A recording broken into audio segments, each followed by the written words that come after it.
For the first time, we are coming to you outside the Jakovic studio. This is 3 minutes, 1 round, all boxing.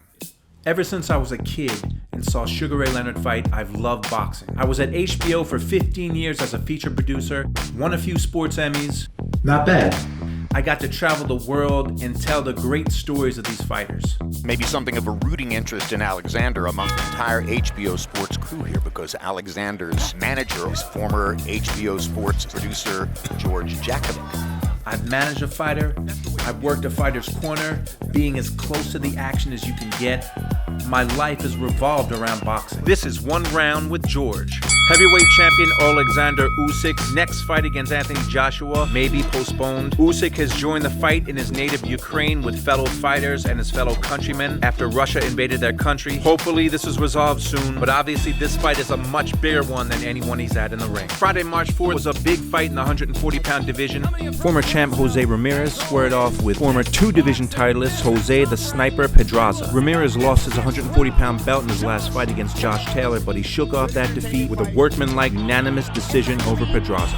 Saturday, March 5th, Chocolatito Gonzalez returned to the ring against Julio Cesar Martinez. At the age of 34, Chocolatito is still one of the best fighters in the world. He dominated the younger Martinez for 12 rounds and earned the 51st victory of his Hall of Fame career. He is just a special fighter. Maybe next we'll see him in the trilogy with Juan Francisco Estrada. Also on that card, ring announcer David Diamante made his return to the ring. David was injured in a serious motorcycle accident in December. He's back now. We're glad you're back. Continued recovery. Some big fights in boxing were announced this week. In England, they had the first press conference for Tyson Fury's fight against Dillian Whyte. Dillian Whyte was a no-show, so Tyson Fury took center stage alone. In just 3 hours, this fight has sold 85,000 tickets. There's supposed to be 100,000 on hand. Tyson Fury also said he's retiring after that fight. Retirement, baby. 100 million in the bank. Undefeated. Champion. Yeah, 2 times. Okay. Errol Spence and RAMIREZ-ESTRADA had their first press conference for their April 16th welterweight unification fight. Spence hasn't fought in over a year. He's recovering from eye surgery. He was supposed to fight Manny Pacquiao last summer. In stepped Ugas. Ugas won that fight.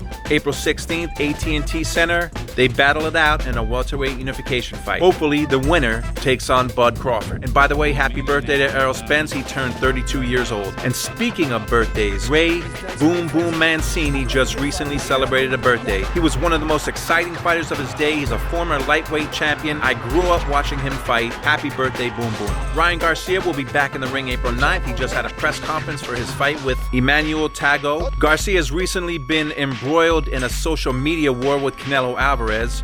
I just hit him with the facts. I was kind of tired of him. He kept coming at me for my work ethic, and I kind of got fed up. Just gonna speak my mind, my piece. Garcia left Eddie Reynoso, Canelo's trainer, to start training with Joe Goosen. This week, Canelo Alvarez and Dimitri Bivol met up for the first time in their press conference for their May 7th DAZN pay-per-view fight.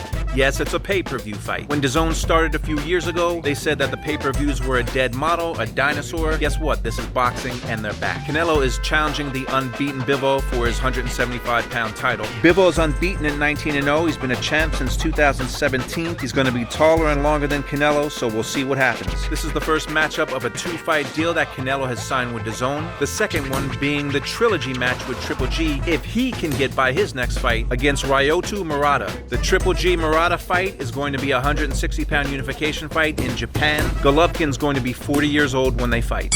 Even outside of the studio, I just heard the bell. That's it. 1 round with George is done. That exhilarating 1 round with me is over. Now you can go to my YouTube page. You can like the content, you can subscribe to the page, and there is more coming soon.